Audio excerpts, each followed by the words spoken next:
o seu coração, Ele te esquadrinha por detrás e por diante. Ele sabe tudo que você tem pedido, e até aquele que você não consegue nem pedir muitas das vezes, não consegue nem falar. O Senhor, Ele já sabe, igreja. Hoje temos como tema a Escola de Servo sobre família. E pode ter certeza que o Senhor, Ele ouve as nossas orações. Ele sabe muitas das vezes há quanto tempo você tem pedido por um familiar. E pode ter certeza que Ele é fiel para cumprir, para ouvir a sua oração, para te atender nessa manhã. Você crê nisso? Você crê nisso, que o Senhor pode atender a sua oração hoje? Há quanto tempo você tem pedido a Deus? E o Senhor, Ele é poderoso para mudar toda a situação. Ele é poderoso para mudar uma história. Amém, igreja? Que você possa clamar pelo Pai e saber que Ele te ouve. Amém? Aleluia. Glória a Deus. Santo é teu nome, Jesus.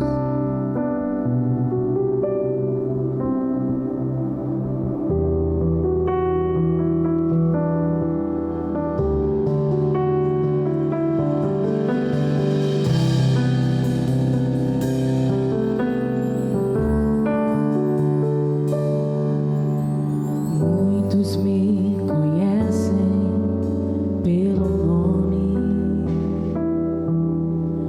outros me conhecem só de ouvir falar. Alguns são de perto e outros de longe. Com licença eu vou me apresentar. Sabe quem eu sou? Eu sou aquele que te ouviu chorar. Eu sou o único que escolheu ficar. Amigo confidente, o pai que sempre sabe te aconselhar. Mas conhecido como Yeshua, o pão da vida, Jeová Rafa. Eu sou a luz no fim do túnel, a força quando a sua acabar.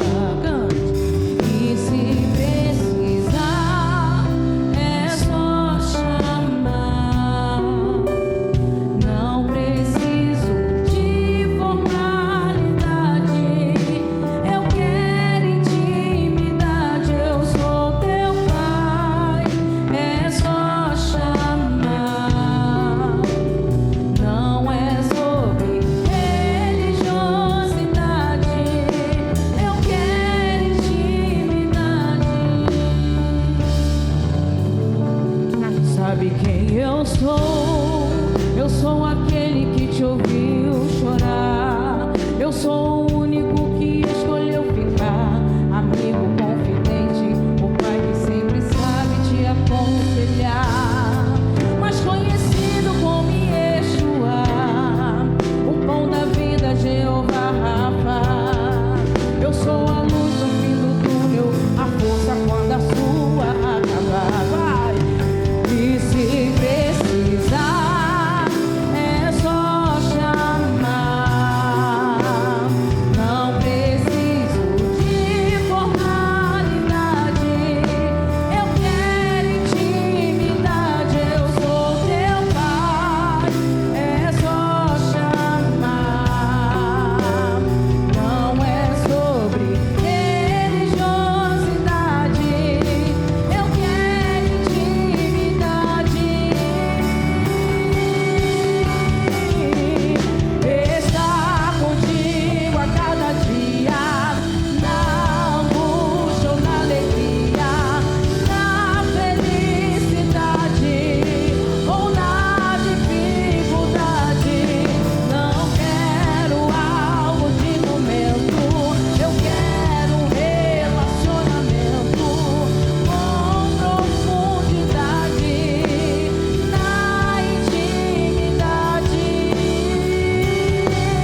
coisa, Ele só precisa do teu coração quebrantado nessa manhã.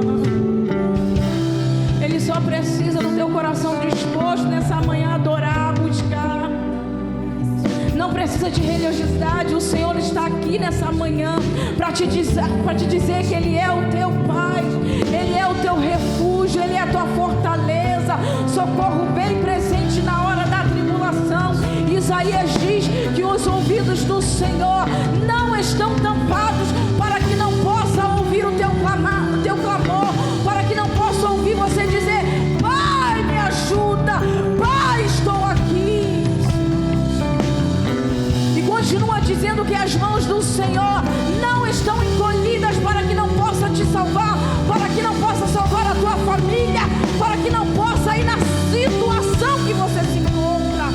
As mãos do Senhor, elas são fortes, elas são poderosas, elas estão aqui nessa manhã para te dizer: filho, eu estou contigo, eu estou contigo na tua luta, na tua guerra.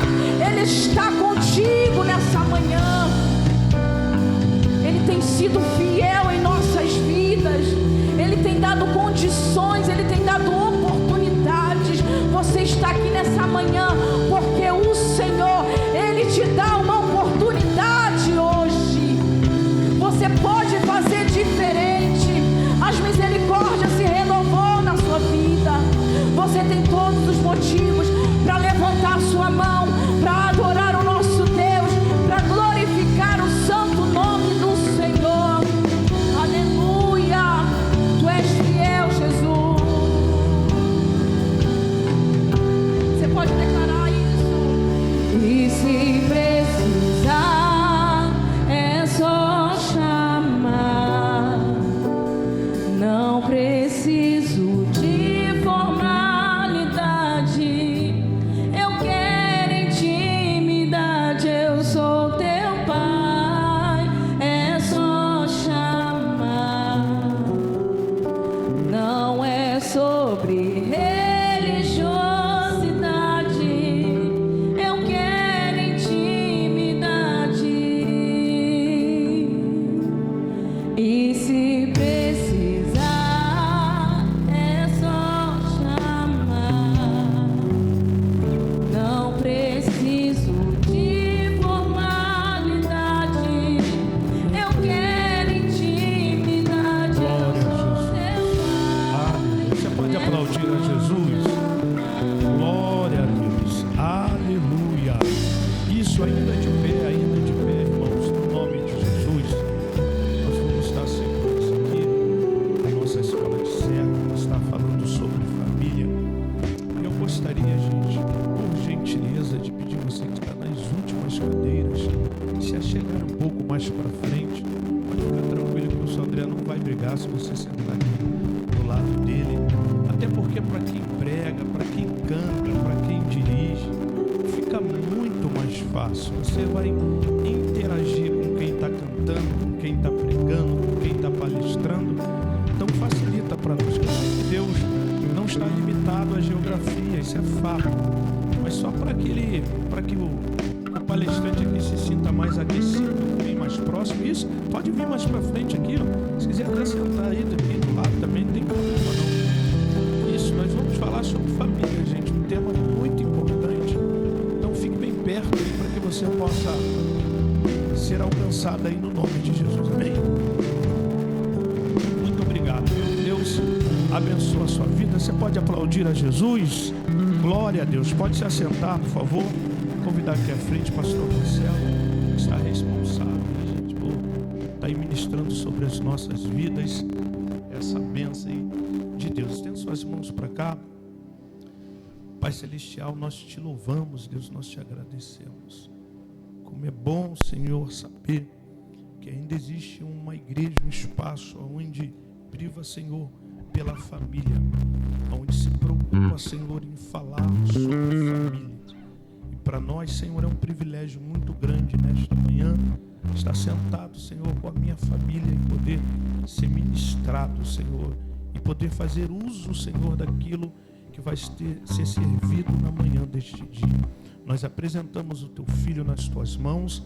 A palavra o Senhor já colocou no coração dele, que esta palavra venha produzir em nome do Senhor frutos dignos de arrependimento, que nós pedimos e agradecemos em nome de Jesus. Amém? Você pode mais uma vez aplaudir a Jesus?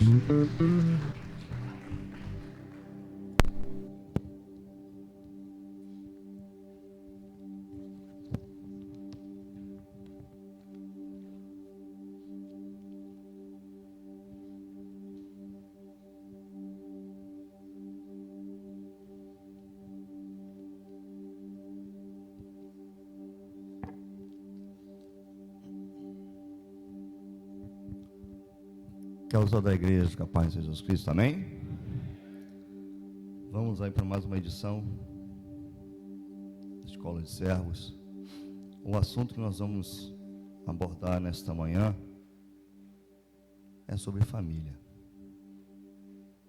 Um assunto bastante delicado, embora alguns já não dão mais a devida importância para isso. Mas nós entendemos que a família, ela é tão importante quanto qualquer outra coisa na nossa vida. Até porque nós fomos gerados, nós nascemos de uma família. A nossa história começa dentro de uma família. E para a gente começar a entender o tema que foi proposto, Minha Família, Projeto de Deus, a gente tem que começar a entender o que significa a palavra projeto. Todo mundo aqui fala, já falou, já ouviu dizer sobre, a minha família é um projeto de Deus. Eu e minha casa serviremos ao Senhor. Pastor, minha família é projeto de Deus. Sim. Mas que tipo de projeto? Como é esse projeto? Quem fez esse projeto? Qual é a estrutura de um projeto? É isso que nós vamos mergulhar na manhã deste dia. Vamos aprender um pouquinho mais. E assim, é um mundo que para mim, eu gosto muito de estar aqui, nessa atividade, que é palestrar, que é ensinar, que é ministrar. E a minha forma de palestrar, de ensinar, ela é um pouco diferenciada. Aqui tem irmãos, tem casais que trabalham comigo, Alex, a Tati, Júnior, a Camila. Irmãos fizeram o curso de casados aqui, meu primo Luciano, foi a minha primeira turma de casados na outra igreja que eu vim. E a minha forma de ministrar, eu gosto de uma aula participativa, pastor Alexandre. Que só eu falar vai ficar cansativo, vai ficar chato, né, Júnior? Vai ficar cansativo. Então eu gosto de ouvir os irmãos. Eu gosto que os irmãos participem comigo, porque acontece uma interação, uma troca, e é nessa troca que nós aprendemos mais ainda. Não é porque eu estou aqui ministrando a palestra, é que eu sou o dono da verdade, ou que eu sei tudo sobre família. Não, negativo. A questão é que o aprendizado, ele é maior quando existe uma troca, Alex. Tem uma troca, aí sim, aí a gente começa a aprender mais ainda, porque eu aprendo, vocês aprendem, e aí o aprendizado se torna mais gostoso, mais atraente e menos chato. Ficar sentado 1h30 ouvindo uma pessoa falar direto é ruim, não é? Chato. Por mais que o assunto te chame a atenção, mas uma hora fica chato, fica cansativo, toda hora vamos ao banheiro, fica ruim. Mas quando existe uma troca, palavras, opiniões, fica melhor. Bom, para a gente começar a quebrar o gelo desse assunto, pula aí, Gustavo, por favor, a primeira. Vamos lá. Quem já aqui já tentou montar um móvel sem consultar um manual? A gente, quando compra um móvel, um aparelho, compra um carro novo, junto com esse bem vem o que acompanhado dele? Vem um manual.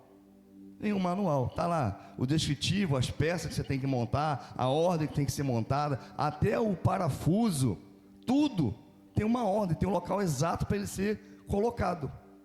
Se nós fôssemos tentar colocar montar esse móvel sem consultar o manual, o que vai acontecer?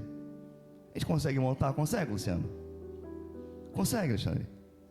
Vamos rodar, pode até que seja que continue, que consiga montar, mas vai levar muito tempo e alguma coisa, creiam, vai sair errado, vai acontecer errado, porque nós não consultamos o manual. Eu vou ter que ir lá, eu vou ler o manual. Um jurista, um advogado, um juiz, para ele aplicar a lei, você acha que ele tem toda a lei na cabeça? Gravado? Uma Constituição Federal, um Código Civil, um Código Penal, um Código de Processo, ele sabe tudo de cabeça? Claro que não, claro que não. Ele vai ter que ir lá, abrir o livrão e consultar, para que ele possa aplicar de fato a lei de forma correta. E quando se trata de família, nós temos um Deus que ele foi o autor e o projetor, aquele que arquitetou a família. Deus projetou a família. No livro de Gênesis, o nosso texto básico, está no livro de Gênesis, que estão cansados de ler, de ouvir palavra, pregação, estudo, né? Está no livro de Gênesis, no capítulo 2, versículo 18 até o 24. Está lá, ó. Então o Senhor Deus disse: não é bom que o homem esteja só. Far-lhe-ei uma auxiliadora que lhe seja idônea. Havendo, pois, o Senhor Deus formado da terra todos os animais do campo e todas as aves do céu, trouxe ao homem para ver como esse lhe chamaria. E o nome que o homem desse a todos os seres vivos, esse seria o nome deles. Deus deu o homem a todos os animais domésticos, às aves do céu e a todos os animais selváticos para o homem. Todavia não se achava uma auxiliadora. Ei, começou aí agora a interpretação, o projeto de Deus no que diz a respeito de família. Uma auxiliadora que lhe fosse idônea. Então o Senhor Deus fez cair um pesado sono sobre o homem, e este adormeceu.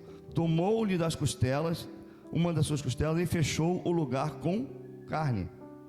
E a costela que o Senhor Deus tomara ao homem, transformou-se numa mulher. Ele a trouxe e disse: e disse o homem: esta afinal é osso dos meus ossos, carne da minha carne, chamar-se-á varoa, porquanto do varão foi tomada. Por isso deixa o homem pai e mãe e se une vamos prestar atenção nisso aqui, a sua mulher. Esse ele está craseado e ele está no singular. É a sua mulher, não as suas mulheres. A sua mulher, tornando-se os dois uma só carne. Ora, um e o outro, homem e sua mulher, estavam nus e não se envergonhavam. Estabeleceu-se aí a primeira família. A primeira conceito de família é deixar para se unir. Deixar o homem. Por que a Bíblia não relata, não diz: deixará a mulher seu pai e sua mãe, e se unirá ao seu marido, e serão ambos uma só carne?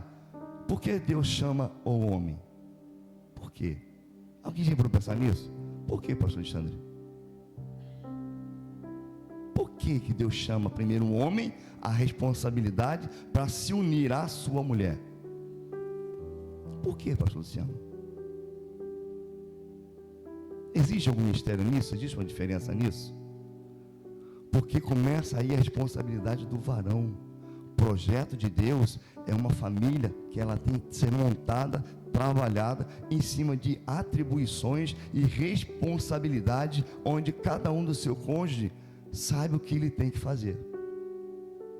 O Senhor Deus, quando chamou, como criou o homem, Ele deu a Adão atribuições, funções, mas estava pesado demais para ele. Far-lhe-ei uma adjuntora. auxiliadora.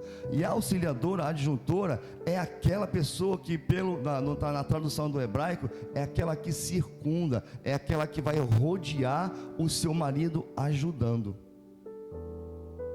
Tem gente que hoje em dia não dá tanta importância mais para a questão do casamento, para a questão da família, que ele acha que a mulher é só mais um objeto.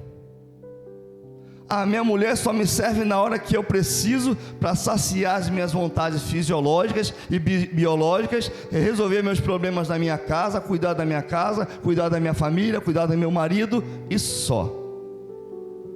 A mulher tem que me obedecer, fazer o que eu mando e ponto.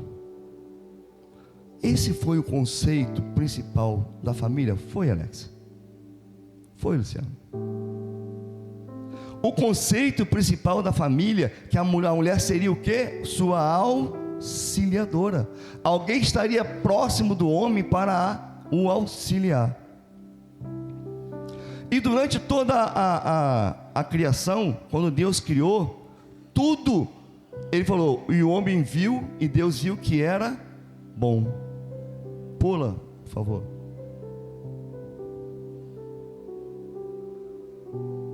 Deus viu que era bom. Em todos os 6 dias que Deus criou, fez a criação, Deus viu que era bom. Mas quando Ele fez o homem, Ele mudou a palavra. Ele mudou. Deus viu que não era bom. Ele sabia que o homem sozinho não conseguiria completar o seu projeto. Oi, peraí. Se minha ideia, meu projeto é multiplicar, a minha ideia e o meu projeto é multiplicar, o meu projeto, existe algumas fases, existem alguns parâmetros que Deus usou para construir a família. Ele tinha que criar alguém que fizesse par com Adão, que houvesse a multiplicação. Porque quando Deus fez os animais, Ele fez macho e fêmea. Ele fez o casal. Então não poderia criar um homem sozinho, e o homem sozinho se autoprocriar, automultiplicar. Mas aí eu fui questionar, peraí, fui me aprofundar um pouquinho mais nessa questão do projeto. Existe dentro desse projeto, dentro dessa palavra projeto, alguns parâmetros que iriam nortear Deus para fazer o quê? Para criar algo perfeito. Alguém conhece aqui alguma coisa que Deus fez que não foi bom? Conhece, pastor? Conhece? Que não foi bom? O homem não era bom? E aí, o que você acha? Era bom? O homem era bom? A criação de Deus, o homem é boa? É boa? Foi bom? Sim. Não era bom que ele estivesse só. Mas é tão bom que Deus nos deu para a gente a imagem e semelhança dele. O homem era perfeito, nós somos perfeitos, dotado de imperfeições. O projeto de Deus é perfeito, o projeto chamado família é perfeito. O problema é que nós, homens, nós mudamos aquilo que Deus criou lá atrás. Nós nos achamos melhores do que Deus, na intenção de não, Deus criou perfeito, mas eu posso melhorar. Eu posso dar o meu toque humano, pecaminoso, falho, mas vou melhorar. Deus criou para cada homem uma mulher, uma esposa, uma adjuntora, uma auxiliadora. O homem que é esperto, o homem que é inteligente, ele acha que vai casar com uma, com duas, com três, com quatro. Isso é ser inteligente? Está dentro do projeto de Deus, projeto, conceito de família. Deixará o homem seu pai e sua mãe, unir-se-á a sua mulher, e serão ambos uma só carne. Essa cumplicidade de ser uma só carne é o que nos fazemos pensar e entender que ela é indissolúvel. A família, ela é indissolúvel. Pastor, mas existe casos diferentes? Sim. Sim. Sim. Existem casos que, infelizmente, nós, eu não, né? Mas quem veio do mundo, só um minuto.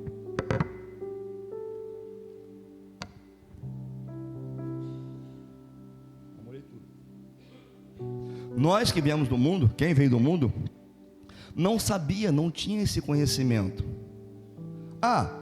O conceito de família no mundo lá fora hoje é completamente diferente, distorcido daquilo que nós aprendemos aqui na igreja, na casa de Deus.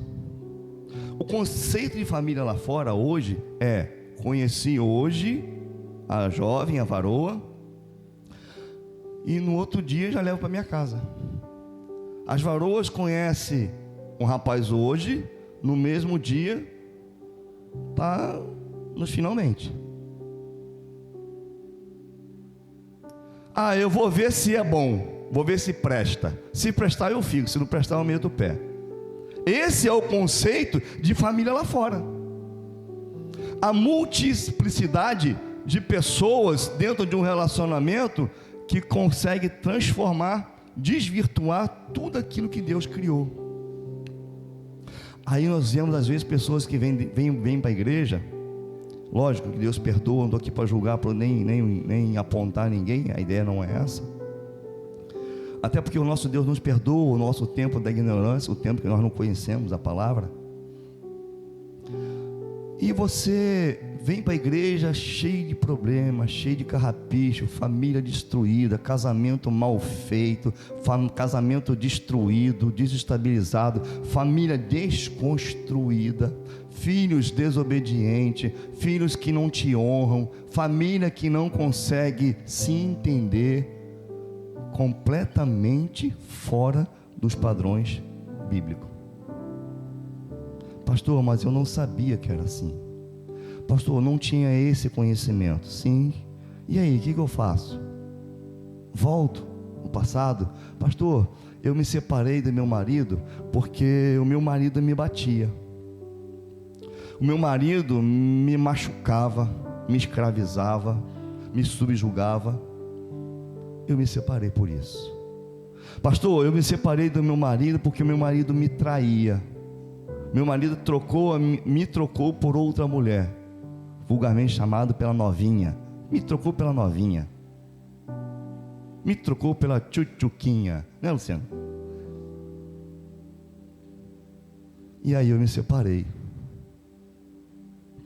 completamente fora dos parâmetros, dos projetos de Deus.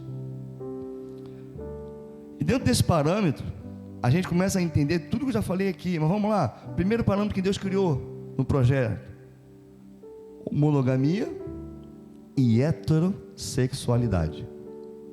A monogamia, o nome por si próprio já se dá, é um homem e uma mulher. Não são dois homens nem duas mulheres. Não é um homem com duas mulheres. Não é uma mulher com dois homens. Não são duas mulheres. É um homem e uma mulher. A gente volta na Bíblia: deixar o homem, pai e mãe, e unir-se a sua mulher. Não é o seu marido ou a sua, não, é a sua mulher. Heterossexualidade, homem e mulher. Deus repugna a questão da homossexualidade. Deus repugna essa questão de mulher estar com outra mulher, homem está com outro homem. O projeto de Deus de família é um casal, homem e mulher. A família foi criada por Deus, é o primeiro projeto de relacionamento da criação. Deus declarou: não é bom que o homem esteja só. O ser humano foi criado para comunhão. Deus sabia que o homem sozinho não ia suportar. Ele não tinha condições nenhuma de lidar, resolver todos os problemas, resolver a vida, tocar o Éden, multiplicar, não ia dar.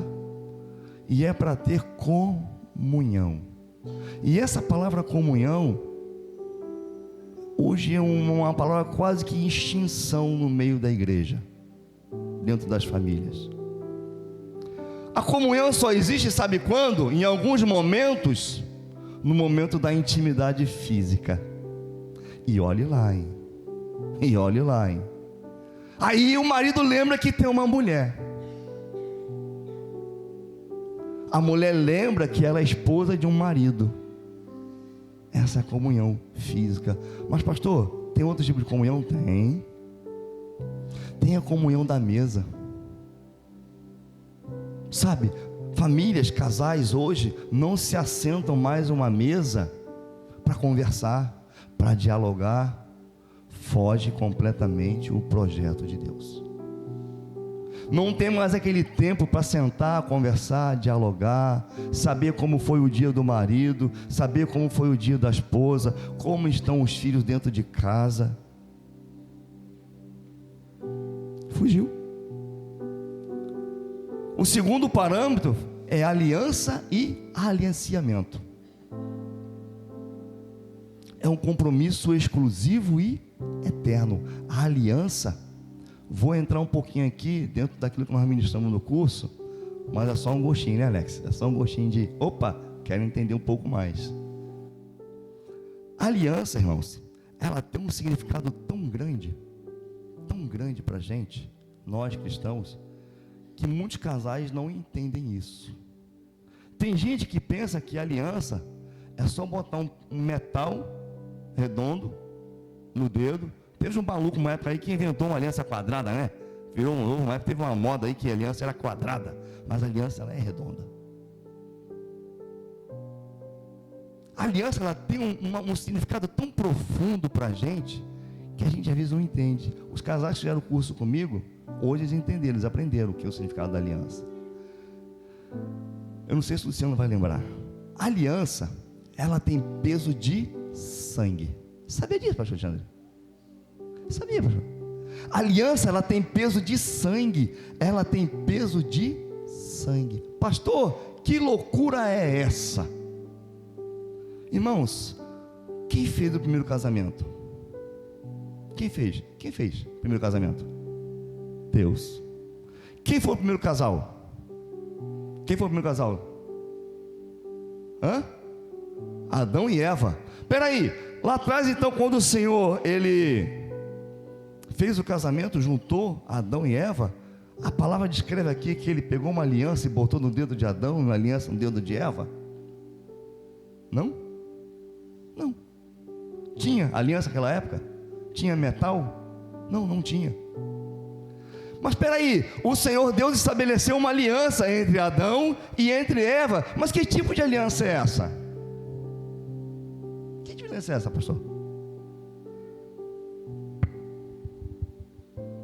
Aí a gente começa a pregar, de novo, o mundo lá fora não entende mais isso. E as meninas lá de fora, as jovens lá de fora, não entendem. Virou uma aberração.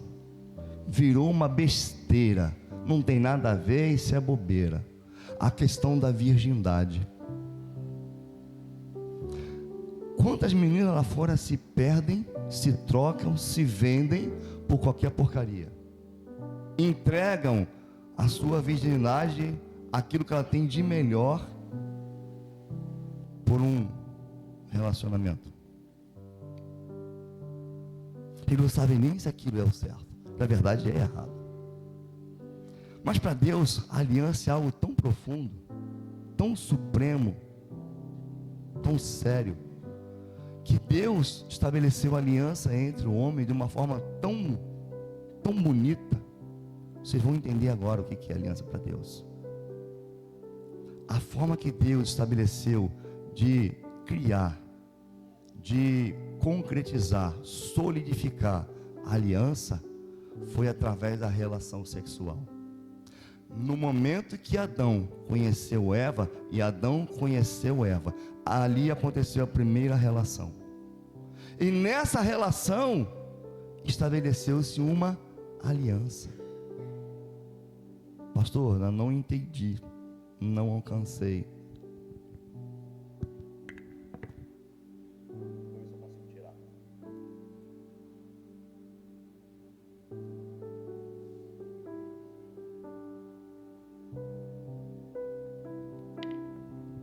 É assim, é ao vivo. Tem aqui uma aliança. Ela é redonda. Tem emenda? Não. Tem início? Não. Tem fim? Não. Mas é uma aliança.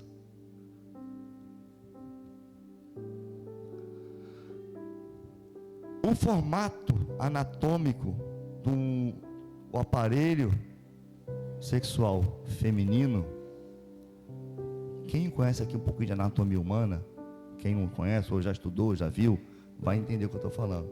Ela é cilíndrica, certo? Ela é cilíndrica.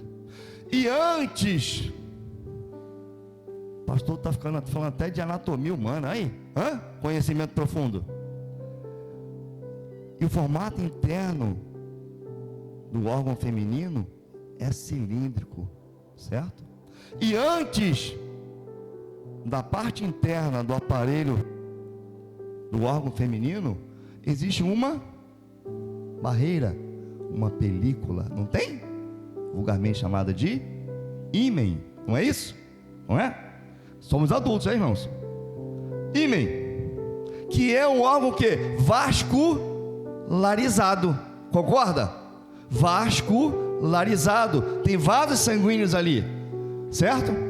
E aí, a aliança, nós hoje, de hoje, coloca a aliança onde? O dedo, não é? Dedo. E qual é o formato do órgão sexual masculino? Não é igual? Não é? Vocês entenderam já? Já entendeu? O peso que se tem? E Adão conheceu Eva. No momento que houve a primeira relação de Adão com Eva, houve o que, irmãos? O rompimento do ímen. Aí, os dois órgãos se juntaram. Mas no momento que eles se juntaram, se uniram, o que acontece no rompimento? O que acontece? Sangra? Sangue. A aliança de Deus, a aliança que Deus estabeleceu entre homem e mulher, tem peso de sangue. É muito sério, irmãos. E tem homens e mulheres que não entendem isso, não conhecem isso e não dão a menor importância para isso. Pastor, está ficando maluco. Não estou não, é só pesquisar, é só estudar, é só buscar. Não estou não, Deus é perfeito. Naquela época não tinha aliança metal, não tinha. Pastor, tinha bronze, tinha o cobre, tinha prata, sim, mas bem depois. Foi o peso que Deus deu à aliança. É por isso que existem casais hoje dentro da igreja que nem aliança mais usa, pastor. Se eu perguntar aqui quem é casado que usa aliança, garanto que vai ter gente que não está usando aliança. Eu perdi, esqueci em casa, guardei para não ser roubada. Ei, não é motivo não. E eu cobro dos casais que fazem curso comigo, não é, Rose? Cadê a aliança? E eu cobro.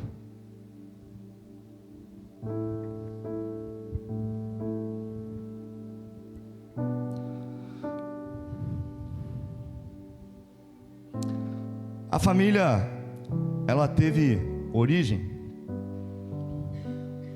no contexto histórico lá do Antigo Oriente. A família era uma unidade básica de sobrevivência. Ela foi criada para que o homem completasse a mulher completasse o homem, e os dois dividissem o seu trabalho, as suas funções e as suas atividades. Herança e identidade, no entanto, no texto sagrado, vai além da sociologia. Após declarar 7 vezes que era bom, na criação, Deus olha para o homem e declara que primeiro não é bom. Ele cria o homem para a comunhão. Adão precisava de alguém que auxilie e corresponda. Uma ajuda correspondente, não inferior e nem superior, mas igual e complementar. Não está ali não, eu coloquei aqui. Eu quero chamar a atenção de vocês para mais uma reflexão. Quando Deus fez o homem, Ele formou o barro, todo mundo sabe da história, formou o barro, deu sopro de vida e criou o homem. E quando Deus fez a mulher, de que forma Deus fez a mulher, pastor? Já parou pensar nisso? A Bíblia não relata que Deus pegou o barro e formou a mulher. Fala, está escrito? Não. Mas por uma analogia, Deus tirou da costela de Adão e fez a mulher. A Bíblia não relata de forma Deus fez a mulher. Mas nós somos inteligentes, vamos entender que da mesma forma, pegou o barro, introduziu a costela. Mas espera aí, por que Deus pensou, não poderia ter feito um outro boneco feminino e soprasse, aí, está aqui a mulher? Sim, mas por que Deus fez isso? Tirou o osso de Adão e coloca o osso em Eva,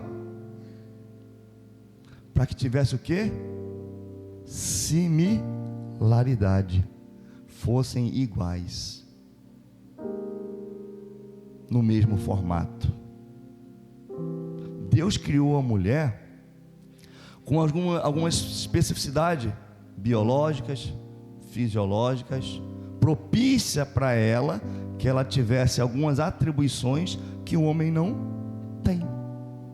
Mas não quer dizer com isso que a mulher ela é inferior ao homem ou que ela é superior ao homem. Ambos são iguais. Não existe essa coisa de, não, lá em casa, na minha casa, quem manda sou eu, quem determina sou eu, quem dá as ordens sou eu que falo mais alto e a mulher só obedece. Você de fato é casado? Ou você está sob o regime de escravidão, colocando a sua esposa como um regime de escravidão? Está dentro do propósito de Deus? Ou nós conhecemos mulheres assim, a mulher tem tanta autoridade sobre o homem, a mulher dá um grito, o cara baixa a cabeça e ó, vaza. Brabo pra caramba. Na rua o cara mata, esfola, pinta o caneco, é brabo, grita. Mas em casa ele é igual tartaruga, joga a cabeça dentro do casco e fica quietinho. Mulher braba. Essa mulher está dentro do propósito, do projeto de Deus? Não. Ela não é mais e ela não é menos. E aí existe mais um segredo no contexto de criação. Por que Deus tirou o osso da costela, Alex? Por quê? Não podia para eu pensar nisso? Por que não foi o fêmur? Por que não foi a tíbia? Por que não foi a clavícula? Por que não foi uma vértebra? Por quê? Por que foi a costela? Porque a costela é um osso que cobre a caixa torácica, que protege os órgãos vitais, certo? E ele é um osso que é lateral. Lateral quer dizer o quê? Ei, a minha esposa tem que andar junto comigo, o meu marido tem que andar ao meu lado, não tem que andar na frente, andar atrás, não, ele tem que andar ao meu lado, numa só carne, num só propósito, num só objetivo. Essa foi a função principal da mulher. A mulher tem que caminhar junto com o marido. Vamos trazer para a igreja, para a nossa realidade? Vamos usar aqui o exemplo aqui, ó, pastor Antônio e pastora Roseli. Ambos são líderes da igreja. Já pensou se um dia, né, que Deus nos livre disso, já pensou um dia se a pastora Roseli falou assim: Antônio, ei, Toninho, né, carinhosamente chamado dentro de casa, para mim não deu, já deu, chega, não quero mais. Você vai caminhar, faz o que você quer e acabou. Não vou te ajudar mais em nada na obra na igreja. Qual é a condição do pastor Antônio a partir desse momento? Qual é o nível de sucesso? Até que ponto ele vai conseguir chegar se isso acontecesse? Como? Conseguiria andar? Conseguiria caminhar? Porque o propósito principal, o projeto principal foi desfeito. O projeto principal ele foi totalmente desfeito. Mas aí, pastor, o que eu faço? O que a gente tem que fazer para isso não acontecer? Pastor Gustavão, por favor.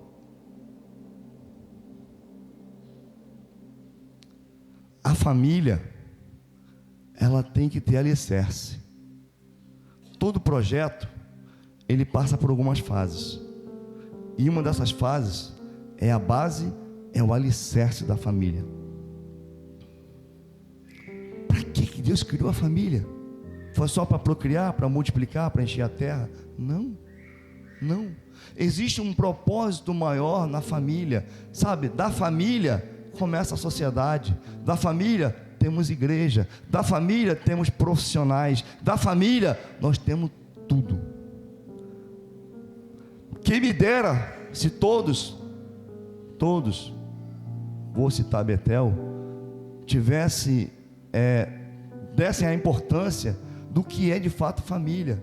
Tem pessoas que infelizmente não dão importância para a família, para o ministério, para o departamento, não dão importância nem para a igreja. Se ele não consegue entender a importância da sua família, ele não consegue entender a importância da igreja, porque a igreja ela é formada de famílias. É a minha família que está aqui, é a família dos pastores que estão aqui, é a sua família que está aqui. Pastor, a minha família não está aqui. Por quê? Por quê? O primeiro alicerce, refletir a imagem de Deus, no amor, na unidade familiar, mostrando ao mundo quem Deus é. Nós, como família cristã, família evangélica, nós temos que ser parâmetros, nós temos que ser referência para o mundo lá fora. Infelizmente existe dentro das igrejas casais e famílias que você não sabe se é de fato uma família. Tem pessoas dentro da igreja que vivem um casamento de fachada, vivem um casamento de aparência. Dentro da igreja anda de mãozinha dada, meu amor para cá, meu amor para lá, meu filho para cá, minha filha para lá, mas dentro de casa é um inferno.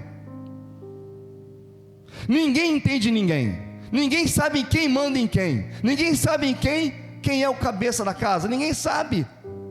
Ora a mulher é a cabeça, ela que determina. Ora é o marido gritando, espancando a mulher. E aí o crente ainda tem a coragem às vezes de profetizar, de falar, de querer evangelizar outras pessoas, aconselhar outras pessoas. Com que base? De que forma? Se você simplesmente quer mostrar algo que você não vive, quer ensinar aquilo que você não é. Aqui no curso de casados, nós fazemos aqui, antes de começar o curso, uma dinâmica, uma brincadeira, que alguns entendem depois, levam na brincadeira, né, que de fato é uma brincadeira, mas que tem um peso muito grande para a gente entender o que de fato é conhecer o seu cônjuge.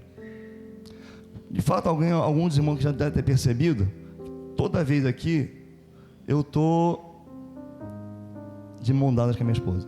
Quem só anda de mão dada? No culto, já perceberam? Você está de mão dada na igreja. E a dinâmica aqui na igreja, no que precede o curso de casados, nós colocamos aqui as irmãs, as varoas, os varões vêm de olhos vendados, e nós colocamos todas as varoas com as suas mãos estendidas, para que o varão conheça a sua esposa pela mão. E pastor Luciano, conheceria a Flávia pelas mãos? Conheceria, pastor? Eita, ó.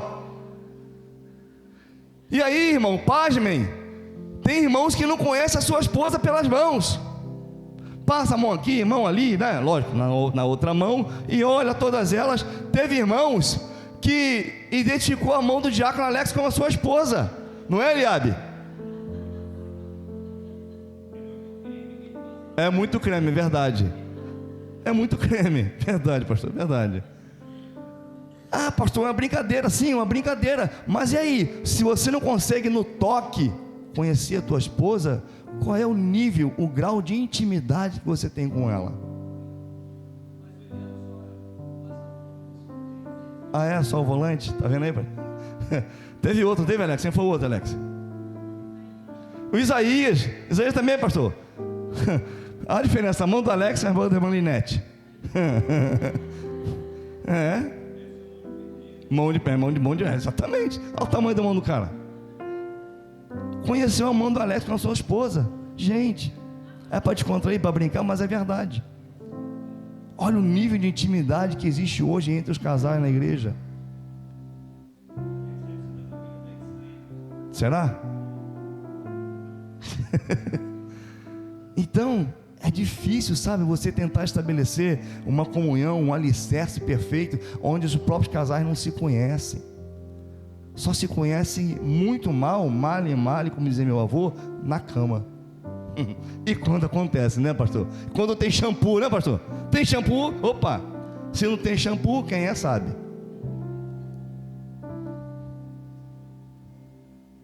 Parceria e auxílio é um outro alicerce. A família é o primeiro sistema de apoio do ser humano.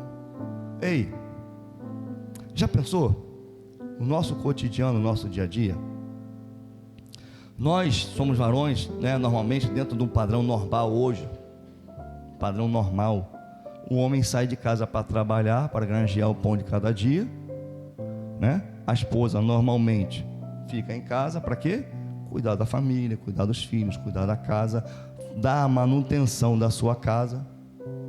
E assim, é um dos melhores mundos para o marido, para o varão, depois de um dia de trabalho, um dia de estresse, onde o patrão perturbou, né? Tá lá o pastor Antônio rabiscando o Rio de Janeiro todinho para lá para cá, o Alex para cá, e passageiro aturando passageiro, enchendo a paciência. Tá eu lá no meu trabalho aturando, né? Perdoando meu dia toda hora. Eu chego em casa estressado, aborrecido. É o melhor dos mundos. Você chegar em casa e encontrar a tua patroa, banho tomado, casa arrumada, comida feita, tudo em ordem, os filhos em condições de... Ei, essa é a melhor das visões.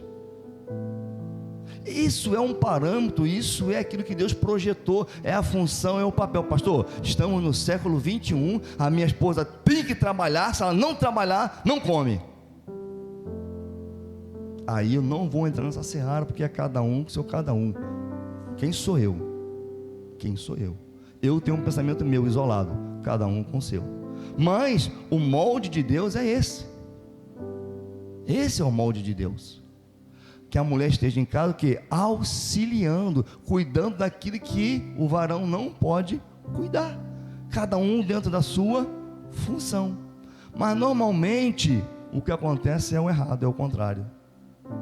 A mulher está em casa de qualquer jeito, ou está trabalhando, não faz as suas funções, e quando chega em casa, o cara, em vez de ter um momento de paz, o cara tem uma metralhadora de problema no ouvido dele. Acabou o gás, seu filho foi uma criação, brigou, não sei o que, na escola, fui chamado, aí começa. Está vigiando? Não. Pastor, mas tem que compartilhar sim, é uma só carne em tudo, porém, de uma forma completamente diferente. A mulher sábia, ela edifica a sua casa, e a tola, ela destrói. E um último alicerce, legado e ensino. A família é a escola das virtudes. Nós carregamos cargas, fantasmas do passado. Todos nós viemos de família, e nós somos resultado daquilo que nós vivemos dentro da nossa casa. Sabe, eu ministro o curso de casado tem um tempinho, e eu fui fazer um curso de mentoria, de liderança, de curso de paz para toda a vida. Eu tenho duas filhas, uma de 30 anos e uma de 22. A de 30 está casada, há 6 anos, fazer 6 anos de casada. Criei as duas filhas no mesmo nível, do mesmo jeito. A que hoje está casada, já falou para mim e para a Miriam: pai, vocês são minha referência dentro de casa. Não existe nada melhor para nós que somos pais, sabe? É ouvir dos nossos filhos que nós somos referência. É o legado que você vai deixar para a tua família, sabe? É aquilo que você ensinou, é aquilo que você fez dentro da sua casa com a tua esposa e com o teu marido, que os seus filhos estão observando, que quando ele crescer, ele se casar, ele vai repetir, ele vai refazer aquilo que ele viu. Agora, se ele vê o pai e a mãe quebrar pau dentro de casa, discutir, brigar, tacar cadeira um no outro, faltar com respeito, palavras de ofensa, xingamento, como é que esse filho vai crescer? Como é que essa menina vai crescer? Casamento, esquece. Para que vou casar? Para viver igual meu pai e minha mãe vivia?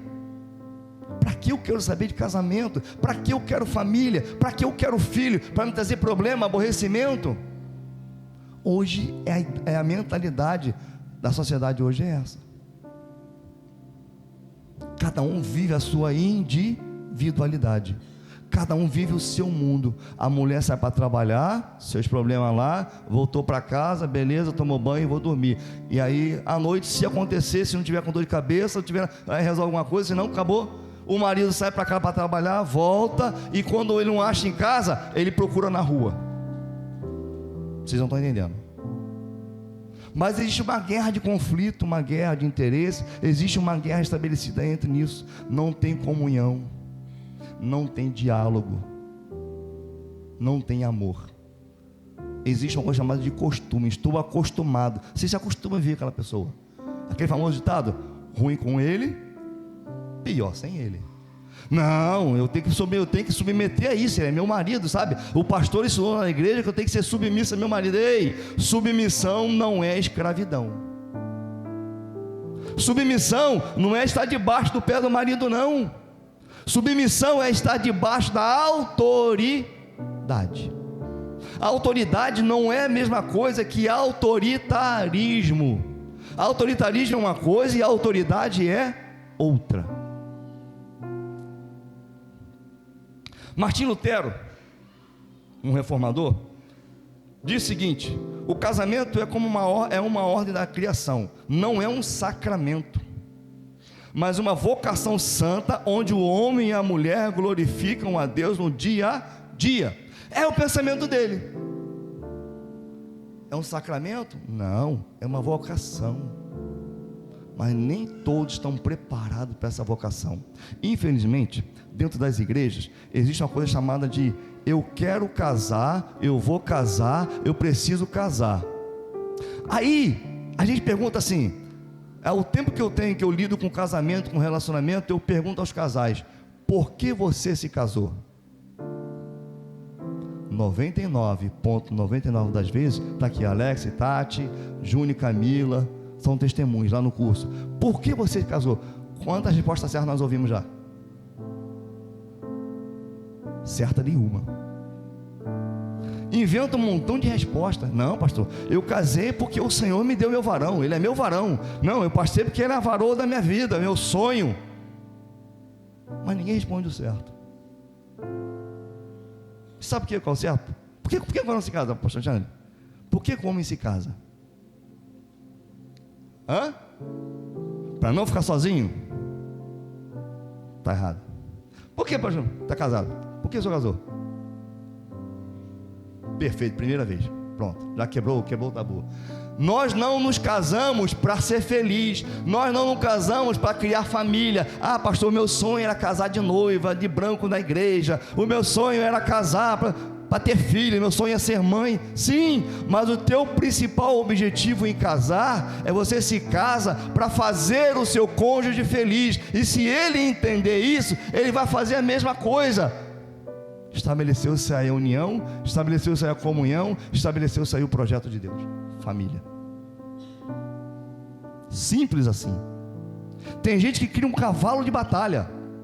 Aí, eu vou casar para fazer sexo. A molecada aí da igreja, meu Deus do céu, estão com seus, como é que fala? Seus neurônios, seus testosterona lá nas alturas, né? Aí eu falo lá no curso: ei, quem casou pensando nisso, quebrou a cara. Sabe por quê? Depois que se casa, é o que menos você vai fazer é isso. Não é, Alexa? É a verdade? É ou não é? Não é, Henrique? É o que menos vai fazer é isso. É verdade. Não pense nisso. Sabe, a relação íntima é uma consequência de uma comunhão. A relação íntima é uma consequência da vivência. A mulher que ela se sente amada, a companheira, ela se sente à vontade em se entregar por seu marido de coração, não por obrigação, não por tabela, não por escala. Lá em casa toda segunda, quarta e sexta. Está lascado. Vai ter o dia que segunda, quarta, sexta a mulher vai estar com dor de cabeça. E aí? Não, eu mudo a escala. Está ralado, está ferrado. Ponto. Eu digo lá no curso, o parquinho de diversão está fechado. Não é isso, Alex? Charles Spurgeon, um outro pensador, um outro teólogo, príncipe dos pregadores, dizia: a família é a igreja em miniatura. O que acontece no lar ecoa no púlpito e na nação. Ei, tem muita gente dentro da igreja que tem o maior sonho em ser pastor. Pastor, Deus me deu um chamado, eu tenho um chamado de ser pastor. Deus me deu um chamado, eu tenho um sonho, eu quero ser evangelista, eu quero ser presbítero, eu quero ser conferencista, eu quero ser bispo, eu quero ser quase que arcanjo. Mas não quer ser marido, não quer ser pai. Ei, varões, a sua igreja, o seu rebanho começa na sua casa. Não adianta, sabe, você vir de fachada de terno e gravata bonitão, né? Pastor Antônio, ia lá, o varão tá bonitão, tá alinhado, tá no pano. E dentro de casa o cara é o cão. Ele quer pastorear vidas, ele quer liderar pessoas, ele quer conduzir rebanho. Sei que um rebanho de 3, 4 pessoas ele não consegue conduzir. Ele não sabe exercer a sua autoridade, ele usa de autoritarismo, ele usa de covardia, ele usa no chicote, imposição. E tem mulher que se submete a isso, tem medo do marido. Pastor, mas o que eu faço? Vou enfrentar ele? Aí é você e Deus. Eu costumo dizer que Deus não se mete na escolha de ninguém. Tem gente que prega, que ensina por aí, que, varão, vai orar para Deus ter um casamento perfeito. Sim, Deus abençoa, Deus indica, Deus aponta, Deus mostra. Sim, quem sou eu para dizer que não? Porém, me diz aí, quem é que vai orar a Deus buscar a esposa e o marido? Conhecer uma varoa bonitinha, novinha, está tudo direitinho, tudo em cima, é igual carro zero. Qual é o melhor carro do mundo, pastor Luciano? É o carro zero. Você compra um carro 0 km na agência, ei, é 0 km, ninguém nunca sentou ali, bonitão, é teu carro, zero. Você tem o primeiro prazer de ligar o motor a primeira vez, é seu. É diferente você ir à concessionária comprar um carro usado. Vocês estão entendendo? É diferente você ir na concessionária e comprar um carro usado. O carro já foi usado, já tem quilometragem, já tem retífica de motor para fazer, já tem manutenção para fazer. Aí você, não, pastor, Deus falou comigo, o varão ali é de Deus, acabou. O varão ali é de Deus, Deus me deu e acabou. Será que foi mesmo? Porque o lobo mau, ele nunca se apresenta como lobo mau. Alguém já viu que o diabo se apresentar como o diabo, como ele é? Ele vem sempre como anjo, sapatinho de algodão. Depois que casa, a patroa está me vigiando a hora ali já. Depois que casa, o lobo aparece. A ovelha tira a capa e o lobo aparece. Pastor, ora por mim, meu casamento está só misericórdia. Pastor, lá em casa está um inferno, me ajuda em oração. Pastor, eu preciso de gabinete. Pastor, eu preciso de conselho. Ei, você consultou a Deus? Você buscou de Deus? Você só fez, né? Agora, oração, jejum, paciência e vamos embora. Agostinho de Hipona, em sua obra A Cidade de Deus, ensinava que a família cristã é um pequeno reino onde o amor de Deus reina. Hoje, alguns teólogos contemporâneos, como Tim Keller, nos lembram: o casamento não é apenas um completar, mas para tornar mais parecidos com Jesus. E o Espírito Santo é o agente dessa transformação diária. Quem nos ajuda a cada dia a transformar nosso casamento, transformar a nossa vida, a conduzir a nossa casa, é o Espírito Santo. É o que nós ensinamos lá no curso, é o cordão de 3 dobras. Quer saber mais? Procura o Alex, a Tati, se matricula no próximo curso. Pula aí, Gustavão, por favor. Estamos acabando já, irmãos.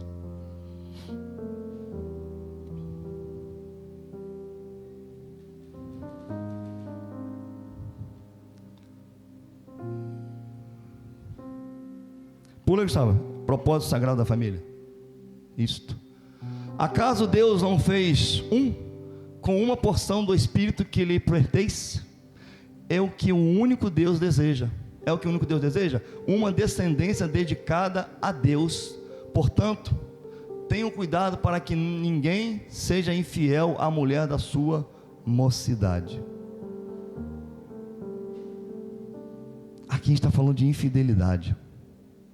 Sabe, e quando nós falamos de infidelidade, nós pensamos logo de cara em quê? Em que, Alex? Quando se fala de infidelidade, fala de quê? O que vem logo à nossa mente? Traição. Não é isso? Traição. Caramba, meu marido me traiu com outra mulher, minha esposa me traiu com outro homem. Mas olha só, quando se fala de infidelidade, não é só infidelidade física, carnal, não. A falta de companheirismo também é um tipo de infidelidade. A falta de respeito também é um tipo de infidelidade. Quando o seu marido deixa de te respeitar, vendo como sua companheira, sua adjuntora, sua auxiliadora, ele está sendo infiel a você. Quando seu marido deixa de te ouvir, ele está sendo infiel a você. Pastor, como é que é isso? Sabe, tem marido que a mulher vai dar conselho, vai falar, ele não quer ouvir. Ele não quer obedecer. Não, na minha casa quem manda sou eu. Mulher não fala nada, mulher só escuta. Irmãos, eu sempre falo isso, vou falar aqui de novo. Tenho 32 anos de casado, 36 anos com a minha esposa, namoro, noivado e casamento.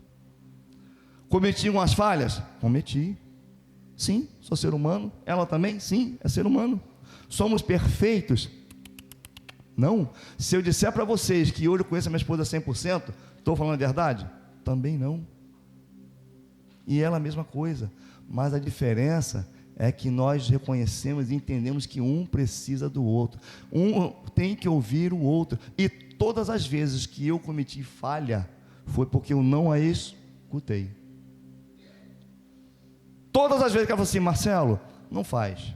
Marcelo, faz assim. Eu acho que você vai fazer por um caminho errado.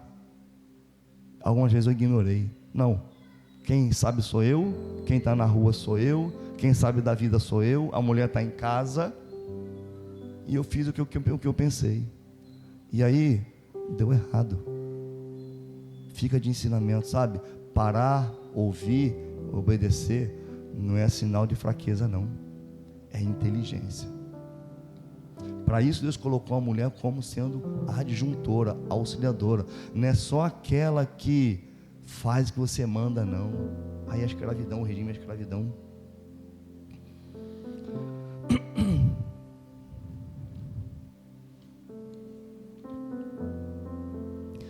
Pula, Gustavão. Estamos terminando já. Agora a chapa, esse tópicozinho aqui, a chapa vai esquentar um pouquinho. Ela massageada.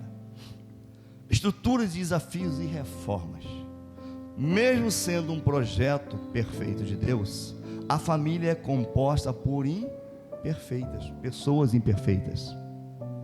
Quem disser aqui que tem um casamento perfeito, eu vou chamar de mentiroso.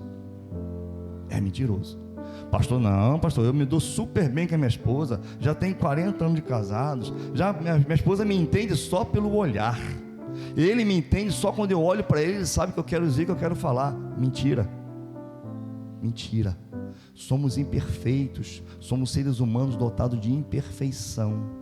É esse papo de, minha metade, é carne e unha, é a metade da minha laranja. Lindo, na teoria isso é muito bonito, mas na prática não é isso que acontece. É isso que acontece, Luciano, na prática? Claro que não, claro que não.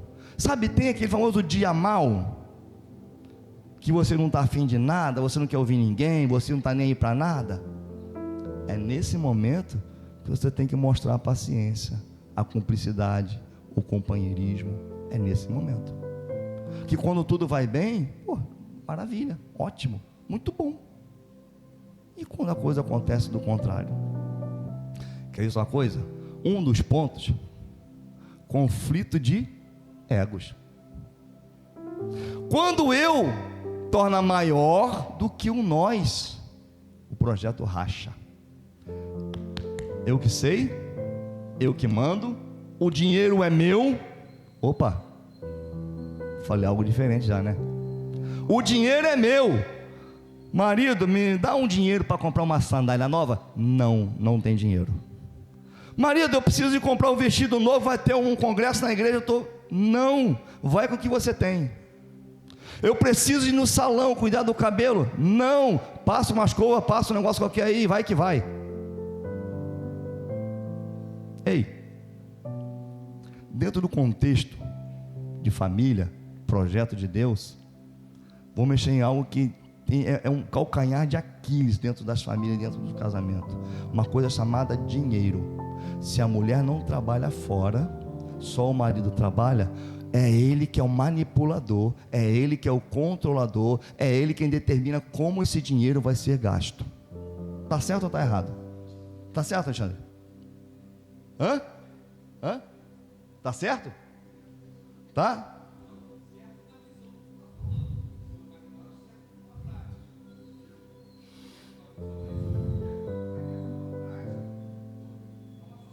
Sim, é uma só carne. A mulher, ela tem o mesmo direito que o marido, sabe onde vai gastar o dinheiro, onde vai aplicar o dinheiro.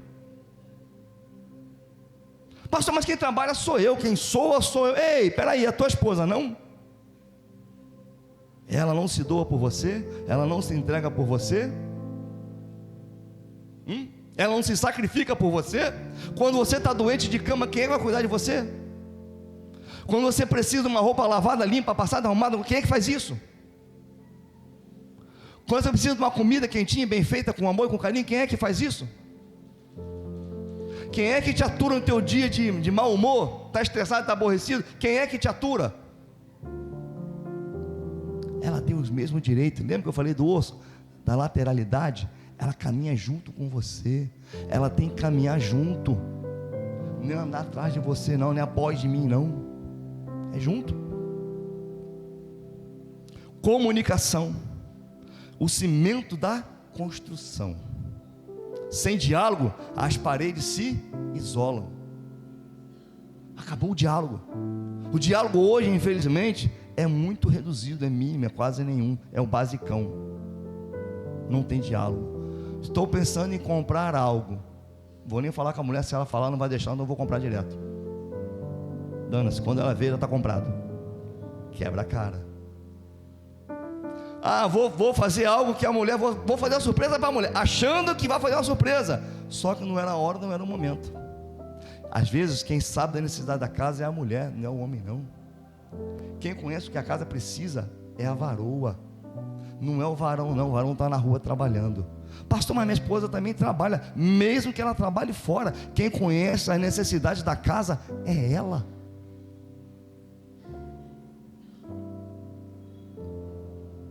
Perdão com manutenção. Nenhuma casa fica de pé sem limpeza constante. O perdão é a faxina espiritual necessária para manter o ambiente saudável. Quando os casais discutem, brigam, isso é normal? Sim, é normal. Somos duas pessoas dotadas de imperfeições, criações diferentes, traumas diferentes, momentos diferentes. Mas o que tem que imperar nesse relacionamento é o quê? O perdão. Tem muitos casais que brigam, ficam dias e dias e dias de mal um com o outro. Tem casal que chega ao ponto de separar até do leito. Vou dormir na sala, vou dormir no outro quarto. A Bíblia nos ensina que não se ponha o sol sobre a nossa ira. Vou falar algo para vocês. Vamos conjecturar que eu briguei com a Miriam, discuti com a Miriam, ficamos de mal, de briga, de bico com o outro. Vou dormir separado, não vai deixar, né? Mas eu vou dormir lá no outro quarto. Aí acontece, infelizmente, um mal súbito, e o pastor Marcelo dessa sepultura falece. E aí? Cadê o perdão? Dormiram de mal. O peso da responsabilidade está sobre os ombros dos dois. Um que não foi pedir perdão, o outro que não liberou o perdão. Vão pagar um preço. O perdão dentro de um lar, dentro de uma família, ele é algo que tem que ser exercido a todo instante, a todo momento. A todo momento nós ferimos um ao outro, mesmo que de forma involuntária, nós ferimos um ao outro. Nós machucamos um ao outro.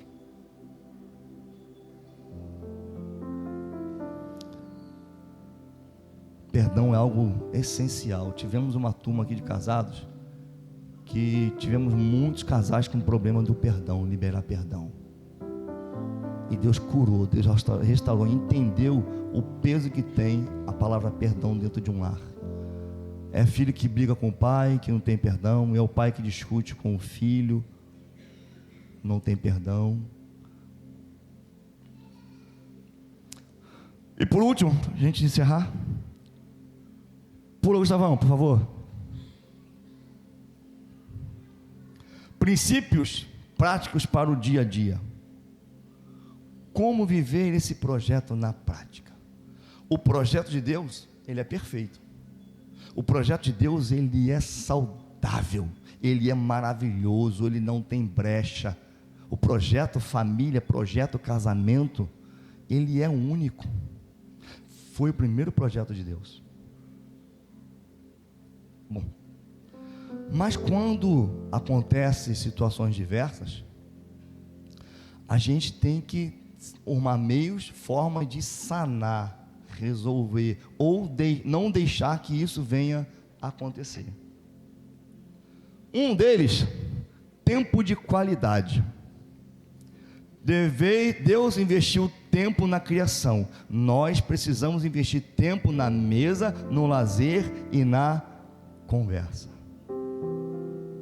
Temos que ser dosado. Tem homem que só pensa em trabalhar. Eu tenho que trabalhar, eu tenho que trabalhar, eu tenho que trabalhar, eu tenho que trabalhar. Está errado? Não, você tem que trabalhar. Você tem que prover o sustento da tua casa. Você não pode ser o tipo do crente caloteiro, que compra e não paga, pega emprestado e não devolve. Não, isso é pecado. Você tem que trabalhar, mas temos que aprender a remir o tempo, dividir o tempo. O dia tem 24 horas. Deus deu para a gente 24 horas do dia. 8 você trabalha, 8 você dorme, e 8 você divide Deus, né? Cultuar a Deus, adorar a Deus e a sua família. Está dividido a 24 horas do dia. Ter tempo para conversar, para dialogar. Aí vou falar, sabe, de uma forma até de brincadeira, uma forma engraçada, mas é a verdade. Ei, varões, tirem o escorpião do bolso. Dinheiro foi feito para gastar. Dinheiro ninguém leva para o cemitério. Quando morre, fica tudo por aí. Dinheiro existe para gastar. Gastar com sabedoria? Sim. Gastar com lógica? Sim. Mas dinheiro existe para gastar, né, pastor? Pastor investe pesado. Por aí, tá vendo? Já está garantido. Dinheiro é para gastar, irmãos. Quem poupa é caderneta de poupança. Quem poupa é banco.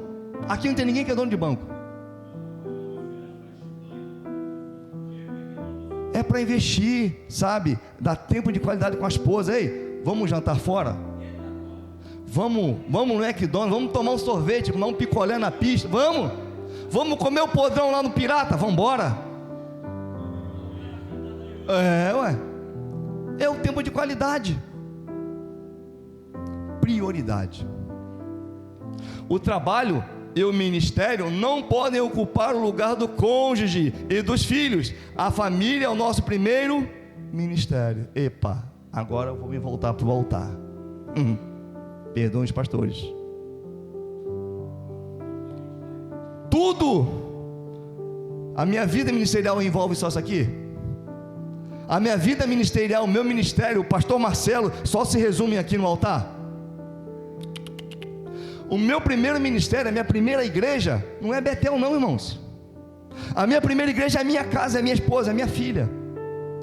Eu testemunhei para vocês aqui, sabe o quê? Que a minha filha que está casada, ela teve uma criação, uma base, ela teve uma estrutura, ela teve ensinamento, ela entendeu o que nós vivemos. Algumas falhas, sim, somos seres humanos, mas ela entendeu. Eu aprendi a separar e a dividir. Ei, o tempo de eu estar com a minha família, não tem igreja, não tem trabalho, não tem ninguém. Perdoam os pastores, mas eu aprendi assim. Pastor, eu preciso de um senhor fazer isso, amém? Tá bom. Mas se eu tiver algo combinado com a minha esposa, perdoe a igreja, eu vou com ela, porque ela é meu rebanho. Não adianta eu ter uma igreja lotada, cheia, botando pelo ladrão, se a minha casa está destruída. É como se eu tivesse ganhado o mundo e perdido a minha salvação. E tem muitos pastores aí que eu conheço da minha antiga igreja. Cadê o pastor Alexandre? Saiu. Eu conheço pastores, sabe, que perderam o ministério, porque não entenderam isso.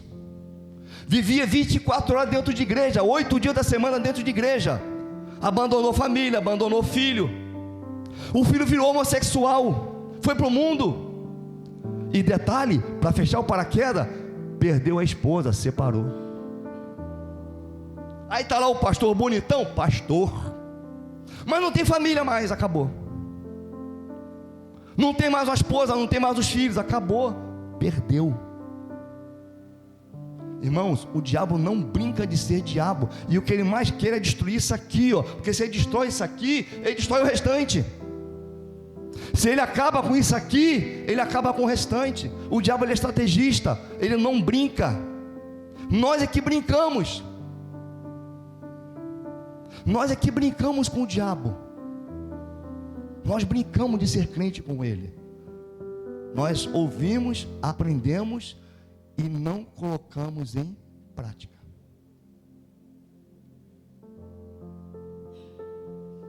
Espiritualidade no lar. Uma família que ora junta, permanece junta. Culto doméstico, momentos de fé em casa, fortalece as colunas da casa. A questão da comunhão está inserida nesse contexto. Espiritualidade no lar. Tem gente, tem família que só lembra que é crente dentro da igreja. Dentro de casa é xingamento, é palavrões, é falta de respeito. O filho nunca vê o pai pegar uma Bíblia para ler. O filho nunca vê o pai sentado a uma mesa com a família reunida e orar para agradecer pelo alimento. O filho nunca vê isso. A esposa não consegue ver isso. A esposa não sabe o que é isso. Falta de exercício do sacerdócio. Ei, sobre nossos ombros está toda a responsabilidade da nossa família. Eu falei no início da palestra que Deus chamou o homem pai. Ei, vai deixar o teu pai e a tua mãe e vai se unir à sua esposa. Sabe por quê? Porque a responsabilidade da sua casa é sua. Não é do pastor Antônio, não é do pastor Luciano, não é minha. E eu vou lá falar com o pastor Marcelo, é pastor de famílias. Eu posso te aconselhar, mas quem vai resolver tomar atitude da tua casa é você e teu marido.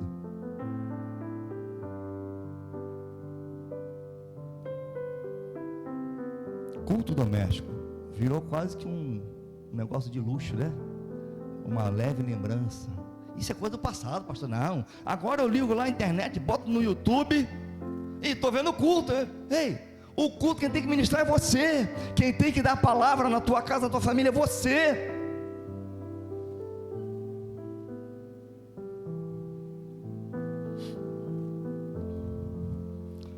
Restaure papéis bíblicos com graça.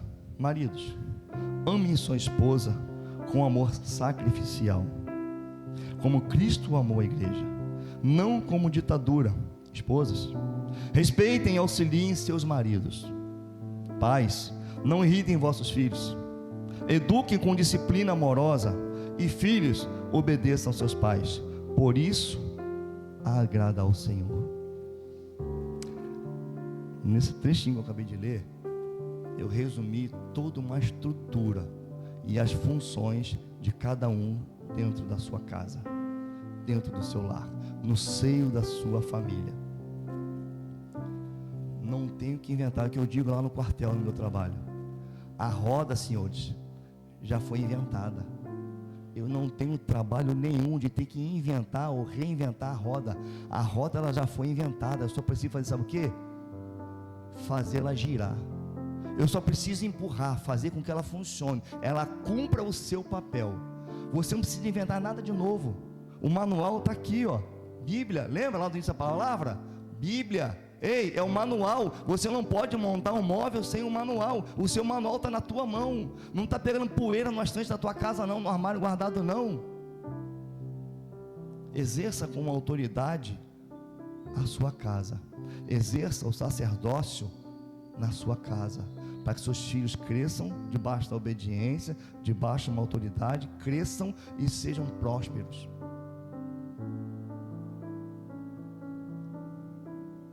Se tem uma coisa que enriquece, alegra o coração de um pai, é quando nós vemos nossos filhos crescer e ser bem sucedido. Qual é o pai que está aqui que quer ver seu filho mal? Ninguém. E quem ainda não tem filho, já projeta ter filhos. Caramba, eu vou ter meu filho vai ser isso, vai ser aquilo, Deus vai abençoar, vou ser servo de Deus. Sim, nós já projetamos para cima. E eu tenho cumprido isso. Tenho aprendido, tenho colocado em prática e tenho cumprido. A Bíblia nos ensina que nossos filhos são como flecha na mão do arqueiro. Uma filha minha já foi lançada. Ali, né, pastor? Quando lança um, né? 01 já ralou, já foi. Já aliviou o peso da despesa, né? Menos um. Cadê ele? Tá no leilão, tá à disposição. Negócio aberto para negócio. Uma flecha minha já foi. Sabe, uma flecha minha já foi. Está casada assim, isso aí vai fazer 6 anos agora em dezembro. E só tem me dado alegria. Só tem me dado orgulho. Só falta o neto. Ela está todo dia falando, Milena, eu quero um neto, Milena, eu quero um neto. Não. Tudo tem um tempo determinado. Para tudo tem um tempo. Minha filha casou, cresceu, foi educada, casou, tem a casa dela, tem a família dela. E todo dia, irmãos, todo dia eu continuo exercendo o papel de sacerdote, eu e ela. Todo dia nós nos levantamos para trabalhar, nós oramos pela minha família, pela família da minha esposa. Desculpa, a família da minha filha. Nós oramos pela família da minha filha. Faça isso. Família próspera não é família rica. Tem gente que entende que prosperidade é riqueza, é dinheiro. Nem sempre. Conheço muitas pessoas que têm dinheiro, mas não têm felicidade, não tem uma família, não tem estrutura e tem dinheiro. Eu conheço pessoas que não têm dinheiro, moram num casebre bem humilde, mas são felizes. São humildes, mas são felizes. Você vê a felicidade estampada no rosto deles. Vamos concluir? Conclusão? Irmãos, sua família não é um acidente. Ela é um projeto de amor de um Deus que, desde o Éden, sonhou com lares cheios da sua presença. Mesmo que seu lar esteja rachado, ferido ou distante do ideal, o mesmo Espírito que ressuscitou Jesus pode ressuscitar o seu casamento, restaurar seu casamento, restaurar seus filhos, transformar a sua casa em um farol do reino. Quem aqui quer ter uma família abençoada? Quem aqui acha que tem ainda condições de colocar novamente a sua família no trilho? Pastor, em algum momento, depois de tudo que eu ouvi, eu entendo que a minha família está fora do propósito, está fora do projeto, por culpa minha, por culpa do meu marido. Não interessa agora de quem é a culpa. Interessa é reconhecer que precisa restaurar, precisa consertar, precisa realinhar. Sabe por quê? O dia que nós, como igreja, entendemos que a minha família é a Betel, a sua família é a Betel, a família dos nossos irmãos é a Betel, esquece, ninguém segura a gente mais. Ninguém segura a gente. Visão de família é visão de reino.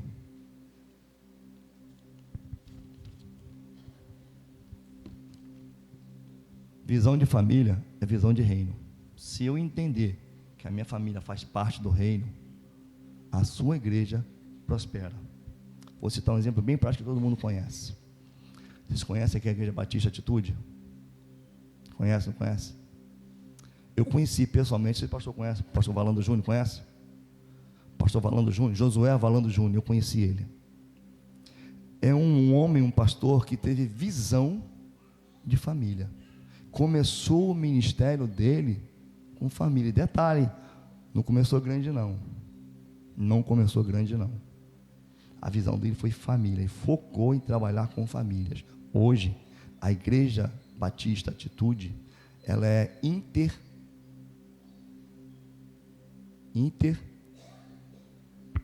internacional. Tem igreja de tudo quanto é lugar espalhado no mundo todo. Aqui, só no Rio de Janeiro, ele tem mais de 4.000 membros ali. Visão. E assim, nós aqui da Betel, o pastor Antônio, Luciano, nós da liderança aqui do departamento de família, isso é que nós queremos, que a igreja Betel tenha essa visão. Isso é visão de crescimento. Isso é visão de crescimento. Sabe, não é lembrar da sua família somente quando a coisa está ruim, o barco está desandando, está afundando, o trem está descarrilhando. Não, é cultivar, é tratar para que isso não ocorra. Amém? Tem alguém chateado com o pastor Marcelo? Não, peguei pesado, Alex? Não? Peguei pesado, ô Júnior? Não? Amém? Quero agradecer de coração a oportunidade, pastor Luciano, pastor Antônio, a oportunidade, e assim, dizer para os irmãos que nós, do departamento de família, estamos abertos. Estamos aí, eu, Alex, Tati, Júnior, Camila, o Eliabe também está nos ajudando aí. Estamos abertos a ajudar, a somar e colaborar com vocês. No que eu puder ajudar, estou aí para isso. Nós estabelecemos aí, nós criamos aí uma visão na igreja, já começamos, já está em prática, família em células. Temos alguns líderes de célula que fizeram curso com a gente, que já estão trabalhando, já foi anunciado aqui, e assim, infelizmente, a procura foi muito pouca, muito baixo. Eu vejo pouco interesse por parte da igreja nisso. Só lembra de família, só lembra de casais, de relacionamento quando o incêndio está instaurado. Aí nós funcionamos como bombeiros, vamos apagar incêndio. Só que a igreja tem um trabalho, a igreja tem um ministério, a igreja está trabalhando para isso. E assim, seria bom que toda a igreja entendesse isso. Olha a quantidade de pessoas que temos aqui hoje. Muitas pessoas precisariam de ouvir isso aqui. Muitas pessoas. Pessoas até estão em crise, mas não estão nem aí. Então, se você quiser cuidar da sua família de fato, quer que a sua família, seu casamento seja tratado, procure a gente, procure os líderes, Henrique, Mariana, Alex, Tati, o Eliabe, a Fernanda, o Henrique, o Gênito e a Carmen, e o Júnior e a Camila vão dar início agora, estavam afastados por um problema deles particular. Nos procure, vamos crescer, vamos avançar. Como o pastor Antônio fala, vamos para cima. Não adianta aquela igreja lotada aqui, cheia de só de aparência. A igreja tem que estar cheia primeiro, transbordando do Espírito. Se ela cresce na sabedoria, no conhecimento, na unção, o número é só a consequência. Amém? Eu agradeço a oportunidade em nome de Jesus.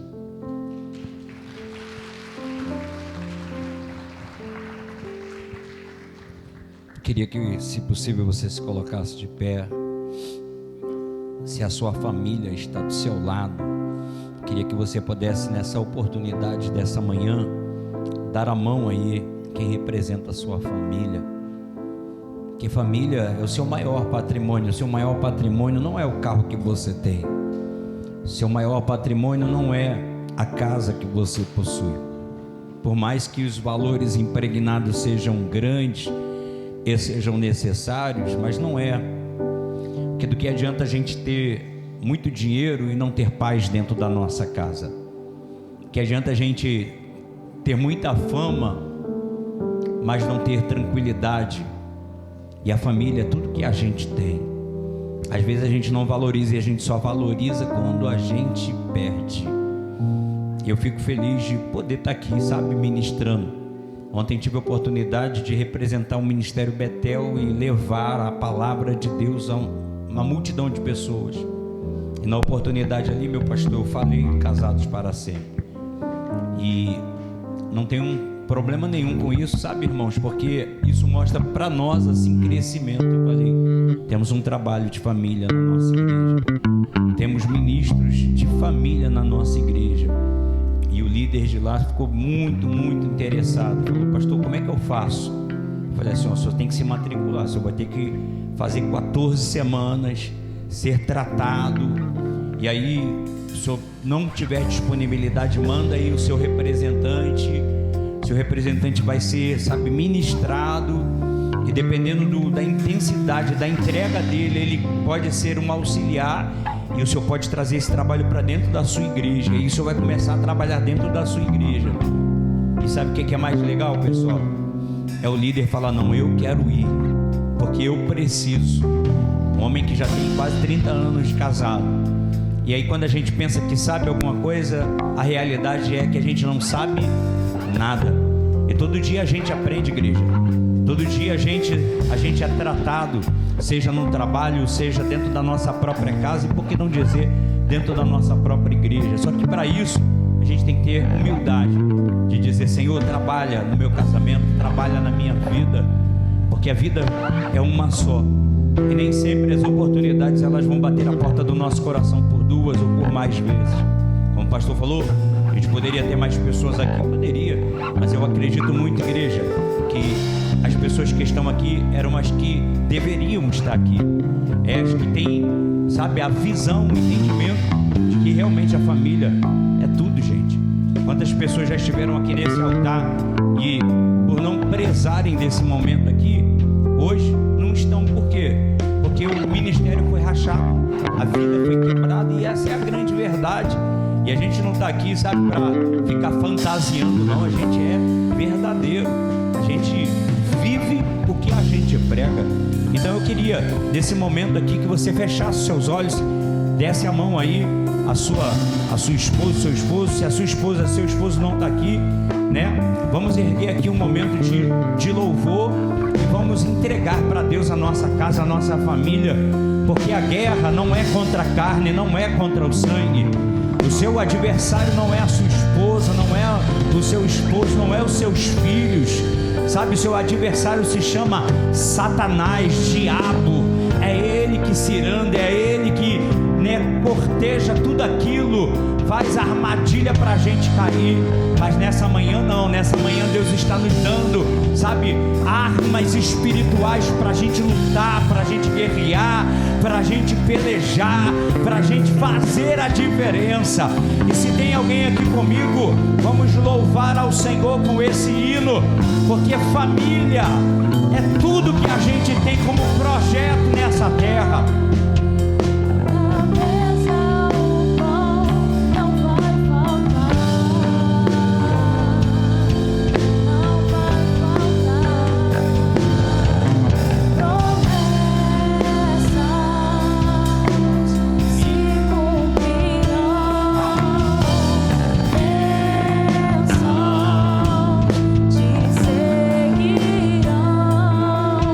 E o que passou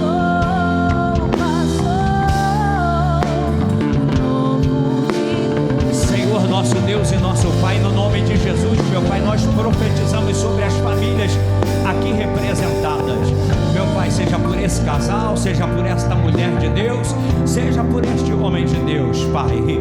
Toda ferramenta forjada contra essa casa, contra essa família, não venha prosperar, Senhor. Todos os dados inflamáveis do adversário caiam por terra, meu Deus. Que possamos tomar posse, meu Pai, da palavra que foi liberada sobre a nossa casa, sobre o nosso lar, sobre o nosso casamento, sobre a nossa família. Que possamos ir, meu Pai, para a nossa casa, para o nosso lar, embaixo de uma palavra profética, Senhor. Meu Deus, e quando, meu Pai, formos questionados o que nós podemos falar, estamos embaixo de uma palavra, estamos embaixo de uma promessa, e nós não vamos recuar, porque o Senhor chegou no capítulo 12 do Gênesis e disse para Abraão: Abraão, sai do meio da tua parentela, vai para o lugar que eu vou te mostrar, e ali eu vou fazer de você uma grande nação. E deixou sobre a vida de Abraão uma palavra: ser tu uma bênção. E aonde Abraão colocava a planta dos seus pés, ele era uma bênção. A casa dele era uma bênção, a família dele era uma bênção. E eu profetizo, meu Pai, nesta manhã, aleluia, 31 de maio, meu Pai, de 2026, que aonde, meu Pai, essa pessoa colocar a planta dos seus pés, a sua família vai ser uma bênção, a sua casa vai ser uma bênção. Toma nas tuas mãos, Pai querido, este domingo, nos livra, meu Deus, e nos guarda de todo mal. E eu creio, meu Pai, eu creio que o Senhor tem coisas grandes e extraordinárias para fazer na nossa vida, em nome de Jesus. Que a graça do nosso Senhor e Salvador Jesus Cristo, o amor de Deus nosso Pai e as doces consolações do Santo Espírito estejam sobre a vida de todos que creem e aguardam a vida do nosso Senhor e Salvador Jesus. E todos que creiam digam: Deus abençoe a todos, um ótimo